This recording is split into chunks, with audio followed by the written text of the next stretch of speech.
Hello to everyone, welcome to my YouTube channel तेरा मेरा maths. आज का टॉपिक आपके सामने है कि हम क्या करने वाले हैं। हम करने वाले हैं टाइप्स ऑफ सेट्स के रिगार्डिंग। मैंने एक वीडियो इससे पहले अपलोड कर दी है जिसमें हमने एक्सरसाइज 1.1 है सेट की, उसका बेसिक और कुछ क्वेश्चंस डिस्कस किए थे। अगर आप इस चैनल पे नए हो तो आप चैनल सब्सक्राइब कर लें और डिस्क्रिप्शन बॉक्स में जाके उसका लिंक आपको मिला होगा, तो आप सेट का फर्स्ट वीडियो देख सकते हो। जो भी आप स्टूडेंट्स पढ़ोगे वो एक सीक्वेंस में पढ़े, क्योंकि चैप्टर भी सीक्वेंस में ही चला हुआ है। तो अगर आप अब करोगे इसकी एक्सरसाइज 1.2, तो उसके लिए आपको कुछ बेसिक टर्म्स पता होनी चाहिए, क्योंकि इन्हीं अगर आपको बेसिक टर्म्स पता है तो इन्हीं में से कॉम्पिटिटिव एग्जाम्स में निकल के आता है। डायरेक्ट क्वेश्चंस करने बैठ जाओ लेकिन बेसिक पता नहीं है तो आपको पता है उसका कोई फ़ायदा भी नहीं है, वेस्टेज ऑफ टाइम है, जस्ट क्रैमिंग है। तो बेसिक समझते हैं, बड़े इंटरेस्टिंग वे से समझेंगे कि टाइप्स ऑफ सेट की कौन से सेट को क्या हर कंसेप्ट आपके साथ बड़े इजी वे के साथ डिस्कस करूँगी। वीडियो में बने रहें। तो स्टार्ट करते हैं फर्स्ट टाइप की, जो हमारे पास एम्प्टी सेट होता है। First type is empty set. ठीक है, नाम से ही क्लियर हो रहा है एम्प्टी सेट, लेकिन आपको ये पता होना चाहिए कि एम्प्टी सेट को और क्या क्या बोलते हैं। इसको वॉइड सेट भी बोलते हैं एम्प्टी सेट को। दूसरा नाम देखो, किसी भी नाम से पूछ ली, जैसे बोलते हैं ना एक बंदे के कहते हैं ये तेरा कच्चा नाम है, ठीक है, ये तेरा पेट नेम है। तो उसी तरह एम्प्टी सेट को void set and null set दोनों बोला जाता है। तो किसी भी नाम से पूछ लिया जाए तो बात एक ही है। तो इसको डिनोट किया जाता है, empty set is denoted by 5। ठीक है, डिनोटेड बाय 5 के साथ इसको डिनोट किया जाता है। 5 भी लिखा हो सकता है, लेकिन अगर ऐसे 2 कर्ल ब्रैकेट्स खाली हो तब वो भी एम्प्टी सेट को ही डिनोट कर रही हैं। अगर अगर आपको अब इसके रिगार्डिंग देखो, है तो सिंपल सी बात है लेकिन बहुत चीज़ें यहाँ से निकल के आती है। देखें, अगर आपको इस तरह से ऑप्शन दे दिया जाए कि क्या ज़ीरो एक एम्प्टी सेट है या नहीं है, ठीक है, तो ये वाला जो सेट है, सपोज मेरे पास ये एक सेट है ए इज इक्वल टू, इसमें एलिमेंट है 0, तो आपसे पूछा जाता है is an example of empty set और नोट। तो आप देख सकते हो क्योंकि 0 भी तो एक एलिमेंट है, तो ये थोड़ा 0 है तो एम्प्टी या नल या वॉइड हो गया। तो ये not an example of empty set, ये एम्प्टी सेट की एग्जाम्पल नहीं है, क्योंकि 0 भी तो एक एलिमेंट ही होता है। क्योंकि ये वाला सेट कंटेन कर रहा है एक एलिमेंट 0, तो आप इसको एम्प्टी सेट नहीं बोलोगे। दूसरी बात, एक बात ये होगी, क्योंकि यहाँ से एमसीक्यू काफ़ी बार पूछे जा चुके हैं, जो भी मैं आपको बेसिक सी बातें बता रही हूँ, ये कंफ्यूज करते हैं सिर्फ नाम से एम्प्टी सेट, जी इसमें कोई एलिमेंट नहीं होता, इतना पढ़ने से एम्प्टी सेट मतलब बेसिक तो मतलब आपने फिर पढ़ा ही नहीं। अगर सपोज आपको इस तरह से लिखा जाता है, कर्ल ब्रैकेट्स के अंदर 5 लिखा जाता है, तो क्या ये एक एम्प्टी सेट है या नहीं है? Students note, this is not a empty set, क्योंकि ये भी तो एक एलिमेंट कंटेन कर रहा है। जब ब्रैकेट के अंदर कुछ भी लिखा जाता है वो उसका एलिमेंट होता है, तो ये भी तो एक एलिमेंट कंटेन कर रहा है 5, तो आप इसको एम्प्टी सेट नहीं बोलोगे। ठीक है, एम्प्टी सेट या तो इस तरह से डिनोट किया जाएगा या अकेला 5 से डिनोट किया जाएगा। तो आई थिंक आपको क्लियर हो गया होगा। कहीं ऑप्शन में एम्प्टी सेट के रिगार्डिंग कोई क्वेश्चन आता है और ये वाली 2 ऑप्शन भी आपको दे दी, ठीक है, कंफ्यूज करने के लिए कि बच्चे मे बी इस पर टिक कर दे, तो आपने समझ लेना है 0 और कर्ल ब्रैकेट के अंदर अगर 5 हो तो वो एम्प्टी सेट नहीं है। एम्प्टी सेट इस तरह से हमें दिखाई देगा। Clear students? करते हैं इसकी सेकेंड टाइप है singleton set. Types of set पढ़ रहे हैं हम। सेकेंड टाइप है सिंगलटन सेट।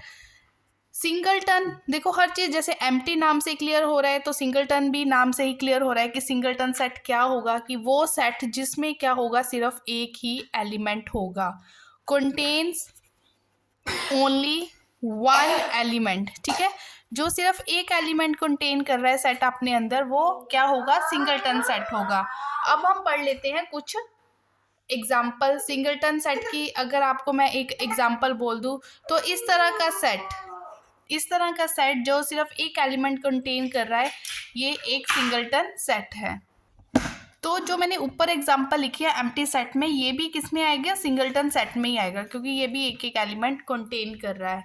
उसके बाद आपको पता होनी चाहिए थर्ड टाइप है हमारे पास फाइनाइट सेट। कि फाइनाइट सेट क्या होते हैं? देखो, फाइनाइट सेट भी नाम से ही क्लियर हो रहा है मैं बार बार बोल रही हूँ, इसकी आप जो फर्स्ट वीडियो है सेट की वो आप देख लें, डिस्क्रिप्शन बॉक्स में उसका लिंक होगा। अगर सेट चैप्टर आपने अच्छी तरह अपने बोर्ड एग्जाम्स के अपने एग्जाम्स के लिए तैयार करना है या किसी कंपटीशन के लिए तैयार करना है तो सीरीज़ में आपको वीडियोस को देखना पड़ेगा। बीच में से पिक करोगे तो एक लिंक टूट जाता है, ठीक है, इंटरेस्ट नहीं बन पाता। तो स्टूडेंट्स, मैं बोल रही थी कि फाइनाइट सेट क्या होता है। फाइनाइट सेट नाम से ही क्लियर हो रहा है कि जो चीज़ फाइनाइट है, जैसे मेरे पास एक कोई सेट है, इसमें कुछ एलिमेंट्स आ गए 1 2 3, इस तरह से मैं इसको काउंट कर सकती हूँ कि 1 2 3, ठीक है। जो चीज़ काउंटेबल है हम उसको फाइनाइट बोलते हैं, ठीक है। Finite number of elements contain कर रहा है तो ये एक फाइनाइट सेट हो गया। तो जैसे फॉर एग्जांपल एक और एग्जांपल ले लेते हैं क्योंकि हमें हर चीज़ अच्छे से समझनी है।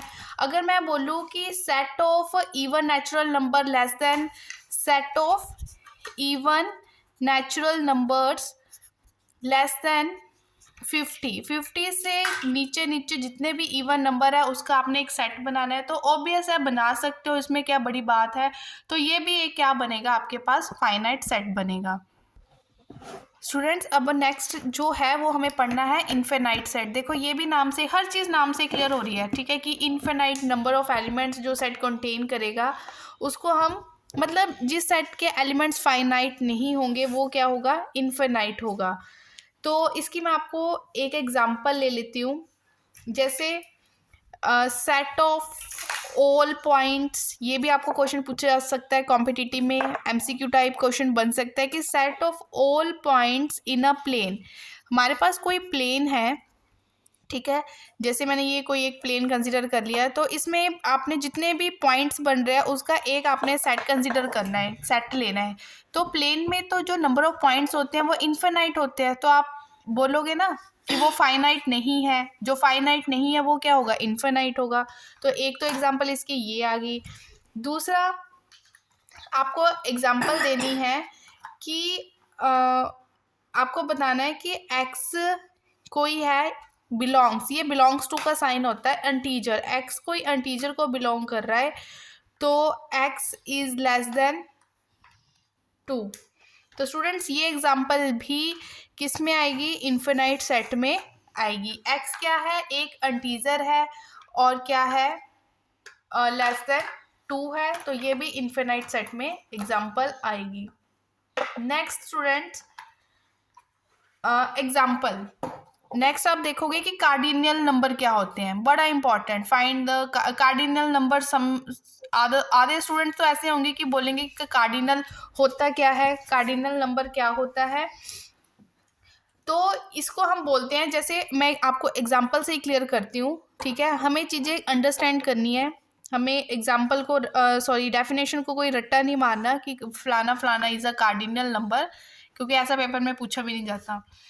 कार्डिनल नंबर क्या होता है, मैंने आपके पास एक सेट रख दिया कि मेरे पास एक सेट है जिसमें 1 4 5 8 उसके क्या है, एलिमेंट्स है। अब अगर मैंने बोलना हो कि नंबर ऑफ एलिमेंट्स, बात यही है, कार्डिनल नंबर क्या होता है, number of distinct elements in a set. लेकिन ये याद रखना है, अब देखो आप पहले देखो कि इसमें कितने एलिमेंट्स है, 1 2 3 4, टोटल नंबर ऑफ एलिमेंट्स कितने हैं, 4, तो कार्डिनलिटी इसकी कितनी बन गई, 4 बन गई। लेकिन एक प्लस एक हैशटैग है जो इसके बारे में, वो ये है कि एलिमेंट्स क्या होने चाहिए, डिस्टिंक्ट एलिमेंट होने चाहिए। देखो डिस्टिंक्ट का मतलब होता है डिफरेंट, अलग अलग एलिमेंट्स होने चाहिए। अगर मैं बोलूँ कि 1 4 1, मतलब 1 मैंने 2 बार लिख दिया, ठीक है, तो 1 को आप 2 बार काउंट नहीं करोगे, ठीक है, 1 एक बार ही काउंट किया जाएगा क्योंकि सेट में जो एलिमेंट्स होते हैं वो डिस्टिंक्ट ही लिखे जाते हैं, उनको एक बार ही लिखा जाता है अगर वो रिपीट भी हो रहे हैं। तो आई थिंक क्लियर हो गया होगा कि कार्डिनल नंबर क्या होता है। कार्डिनल नंबर क्या होता है मीन्स, इजी वे में हम बोल सकते हैं कि number of elements in a set, वो होता है कार्डिनल नंबर। ये सारी बेसिक बातें आपको आनी चाहिए अगर आप सेट को अच्छे से पढ़ना चाहते हो, ठीक है, तभी क्वेश्चन अच्छे से कर पाओगे। नेक्स्ट है सबसेट। सबसेट क्या होता है, देखो किसी भी सेट को आप सबसेट तब बोलोगे अगर, जैसे मैंने ये भी एग्जांपल से समझते हैं कि एक मेरे पास सेट है ए, ठीक है, ए सेट है, ए सेट में जो एलिमेंट्स है वो है 1 2 3 4 एंड 5, ठीक है। एक सेट है बी में एलिमेंट्स है 1 4 5। अब हम देख सकते हैं कि जो बी सेट है ये पूरे का पूरा ए में आ रहा है, क्योंकि 1 4 5 यहाँ बी के एलिमेंट सारे के सारे किस में है, ए में है। इट मीन्स आप बोल सकते हो कि B is the subset of A. जो ये वाला मैंने निशान लगाया ये होता है। अब हम बात करते हैं पावर सेट की। पावर सेट अच्छे से देखो क्योंकि ये बहुत इंपॉर्टेंट कंसेप्ट है पावर सेट। अगर काफ़ी मैंने पेपर देखे हैं प्रीवियस जिसमें पावर सेट से कॉम्पिटिटिव एग्जाम्स में लाइक टेट टीजीटी मतलब क्वेश्चन पूछा गया है। देखो पावर सेट होता क्या है। पावर सेट मतलब वो पावर सेट में बड़ा पावरफुल सेट है जो अपने अंदर क्या कंटेन कर रहा है। जैसे मेरे पास कोई ए सेट है, ठीक है, मेरे पास ए सेट है 1 2 3, ठीक है। आपने ए सेट के सबसे पहले क्या बना लेने हैं, सबसेट बना लेने हैं। जितने भी उसके सबसेट बनेंगे, ठीक है, उसको जब आप इकट्ठा करके लिखोगे तो वो जो एक पूरा सेट बनेगा उसको हम क्या बोलेंगे, पावर सेट। देखो मैं आपको क्लियर कर देती हूँ। सबसे पहले मैंने पावर सेट ऑफ ए लिखना है, ठीक है। पावर सेट ऑफ ए लिखना है तो पहले ये माइंड में रखना कि पावर सेट लिखते टाइम फाई हर किसी का सबसेट होता है, फाई हर किसी का सबसेट होता ही होता है। और जो सेट होता है वो अपना सबसेट खुद होता है। ये एक थ्योरम है कि every set is a subset of itself. तो फाई और वो सेट इटसेल्फ अपने क्या होता है, सबसेट है। वो दो तो क्लियर हो गए। बाकी सबसेट कैसे बनाते हो, बाकी हम बनाते हैं इस तरह से। पहले ये सिंगल सिंगल एलिमेंट्स ले लो, 1 ये हो गया, 2 ये हो गया, 3, ठीक है। फिर 1 के साथ 2 ले लो, फिर 1 के साथ 3 ले लो, फिर 2 के साथ 3 ले लो, ठीक है। मतलब 1 2 3 4 5 6 7 8। तो ये सारे क्या बन गए, सबसेट बन गए। इन सारे सबसेट्स को मैंने एक ब्रैकेट में लिख दिया, ठीक है। तो ये एक क्या बन चुका है, पावर सेट बन चुका है। अब स्टूडेंट्स एक और बात आप नोट करो। अगर कोई मेरे पास सेट है जिसमें 3 एलिमेंट्स है, जिसका कार्डिनल नंबर 3 है, उसके कितने सबसेट बनेंगे, ठीक है, उसके कितने सबसेट बनेंगे। तो उसका फॉर्मूला होता है 2 raise to the power n, 2 raise to the power n। मतलब 2 n क्या है, नंबर ऑफ एलिमेंट्स 3 एलिमेंट है, मीन्स टोटल 8 सबसेट बनेंगे। तो देखो ये 8 सबसेट है, 1 2 3 4 5 6 7 8, ठीक है। अगर 2 की 4 एलिमेंट्स होते तो 2 की पावर 4 हो जाना था। क्लियर हो गया ना। तो इस तरह से हम नंबर ऑफ सबसेट्स काउंट कर लेते हैं और सबसेट्स को इकट्ठा करके लिख दो तो एक वो क्या बन गया, पावर सेट बन जाता है। अगर किसी अच्छा एक बात और इसी से रिगार्डिंग एक बात हो रहा है कि अगर ए है, ए क्या है, फाई है। फाई मतलब, अब मैंने इसको ब्रैकेट के अंदर नहीं लिखा, मैंने बोला ए फाई है। फाई मतलब एक नल सेट है, तो उसका पावर सेट बनाओ, ठीक है। तो उसका आपने क्या बनाना है, पावर सेट बनाना है। देखो अब इसमें फाई जो है पावर सेट सिर्फ एक ही बनेगा क्योंकि फाई इटसेल्फ, ठीक है। तो इसका जो पावर सेट बनेगा, ठीक है, उसका जो कार्डिनल नंबर होगा अगर आप देखो तो वो क्या होगा, 1, क्योंकि इसमें सिर्फ इसके पावर सेट सिर्फ 5 ही कंटेन करेगा। उसके बाद आती है बारी जो बड़ी कंफ्यूज करती है, जो बहुत कंफ्यूज करती है हमें। अब देखिए कि इक्वल सेट क्या होता है। देखो एक होता है इक्वल सेट जिसमें हम काफ़ी कंफ्यूज हो जाते हैं, एक होता है हमारे पास इक्विवेलेंट सेट। दोनों अलग अलग बातें हैं, इक्वल एंड इक्विवेलेंट दोनों अलग अलग बातें हैं। जो इक्वल सेट होते हैं वो क्या होते हैं, जैसे मेरे पास एक सेट है ए, उसमें एलिमेंट्स है 2 4 6, और एक बी सेट है उसमें एलिमेंट्स है 4 6 2। अब मैं देख सकती हूँ कि इसमें भी नंबर ऑफ एलिमेंट्स 3 है, इसमें भी नंबर ऑफ एलिमेंट्स 3 है। Number of element A is equal to number of elements B. साथ ही साथ जो एलिमेंट्स यहाँ पे है 2 4 6 वो सेम सेम एलिमेंट्स है। तो इस केस में दोनों सेट्स क्या होंगे, इक्वल सेट होंगे, जिसमें नंबर ऑफ एलिमेंट्स भी सेम होते हैं और वो एलिमेंट्स खुद भी क्या होते हैं, सेम हो, तो वो होते हैं इक्वल सेट। अब इक्विवेलेंट क्या होता है फिर, इक्विवेलेंट सेट की एग्जांपल देखो स्टूडेंट, जैसे मेरे पास ए कोई सेट है, उसमें मेरे पास एलिमेंट्स है ए बी सी, और बी कोई सेट है उसमें एलिमेंट है डी ई एफ। अब मैं देख सकती हूँ कि अगर नंबर ऑफ एलिमेंट्स ए में कितने एलिमेंट्स है, ए में है 3 एलिमेंट्स, और बी में कितने एलिमेंट्स है, बी में भी है 3 एलिमेंट्स, लेकिन नंबर ऑफ एलिमेंट्स तो सेम है, लेकिन जो एलिमेंट्स खुद एलिमेंट्स है वो डिफरेंट है। तो ये होता है इक्विवेलेंट सेट, ठीक है, जिसमें कार्डिनल नंबर तो सेम होता है, लेकिन जो एलिमेंट्स होते हैं दोनों सेट्स के वो होते हैं अलग अलग। आप जो इक्विवेलेंट सेट होता है उसका सिंबल आप उसको डिनोट करते हो इस तरह के सिंबल के साथ, डिनोटेड बाय लाइक दिस, ठीक है। तो नोट डाउन कर ले कि इक्विवेलेंट सेट को किस तरह से डिनोट किया जाता है। उसके बाद स्टूडेंट्स बात आती है यूनिवर्सल सेट की, कि यूनिवर्सल सेट क्या होता है। देखो यूनिवर्सल सेट आप किसको बोलोगे, जैसे मेरे पास एक सेट है ए, ठीक है, ए कोई सेट है मेरे पास, ए सेट किस तरह से है, ए सेट है इस तरह से कि उसमें एलिमेंट्स है 1 2 3, और एक बी सेट है उसमें एलिमेंट्स है 2 and 4। सपोज करो एक सेट और है सी, उसमें एलिमेंट्स है 4 and 5, लेकिन एक मेरे पास है यूनिवर्सल सेट। यूनिवर्सल सेट कैसे बनता है, यूनिवर्सल सेट में सबका बाप, ठीक है, जितने भी छोटे छोटे सेट हैं उनको अगर इकट्ठा करोगे तो जो सेट बनेगा उसको हम बोलते हैं यूनिवर्सल सेट। जैसे 1 2 3 4 5, तो एक ऐसा सेट जिसमें से छोटे छोटे काफ़ी और सेट निकल सकते हैं वो हमारा क्या होता है, यूनिवर्सल सेट होता है, ठीक है। तो मैंने आपको ये बात तो अभी थ्योरम है इसमें मैंने ये बात तो क्लियर कर दी कि जो सेट होता है वो अपना ही सबसेट होता है और 5 ही हर किसी का सबसेट होता है। ये बात आप अच्छे से नोट डाउन कर लें, ठीक है। अगर आपको अच्छा लग रहा है कि हम सीक्वेंस में चले हुए हैं, हर कंसेप्ट आपको क्लियर हो रहा है तो लाइक तो कर ही दें, ठीक है। ये सीक्वेंस में चलता रहेगा चैप्टर, अभी इसके अगला पार्ट भी आने वाला है, तो चैनल पे आप बने रहें।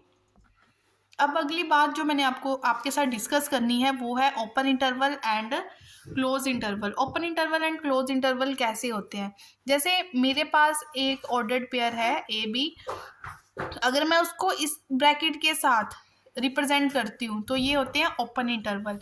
अगर मैं ए बी को इस स्क्वायर ब्रैकेट के साथ डिनोट करती हूँ तो वो होता है क्लोज इंटरवल। इसको अगर मैं बोलूँ कि इसको अगर मैं कुछ इस तरह से रिप्रेजेंट करूं, ठीक है, अगर जो मैंने ये सिंबल इनइक्वालिटी के सिंबल लगाए हैं, ठीक है, अगर एक इस तरह से लगा दिए और इस तरह से, ठीक है, तो अगर तो इक्वालिटी भी साथ में लगी है तो मीन्स ये डिनोट कर रहे हैं क्लोज इंटरवल को। अगर इक्वालिटी साथ में नहीं है इट मीन्स ए और बी जो है वो ओपन इंटरवल बना रहे हैं, ठीक है। तो ये थी मेन बात जो मैंने आपके साथ डिस्कस करनी थी कि क्लोज इंटरवल को किस तरह से रिप्रेजेंट करते हैं और ओपन इंटरवल को किस तरह से रिप्रेजेंट करते हैं। स्टूडेंट इसके रिगार्डिंग अभी हमारे पास काफ़ी क्वेश्चंस हैं, आप प्रैक्टिस करके आप देख सकते हो अगर आपको बेसिक क्लियर हो चुका है, ठीक है स्टूडेंट। तो नेक्स्ट वीडियो में हम इसके कुछ क्वेश्चंस डिस्कस करेंगे, कंटिन्यूटी में ही, मैंने बार बार बोल रही हूँ ये चैप्टर चलेगा। अगली वीडियो में हम इसके कुछ क्वेश्चन डिस्कस करने वाले हैं और यूनियन, इंटरसेक्शन, कॉम्प्लीमेंट, इस रिगार्डिंग अगला जो कंसेप्ट बनता है इस चैप्टर में वो हम डिस्कस करेंगे। ओके स्टूडेंट्स, तब तक के लिए बाय एंड थैंक यू।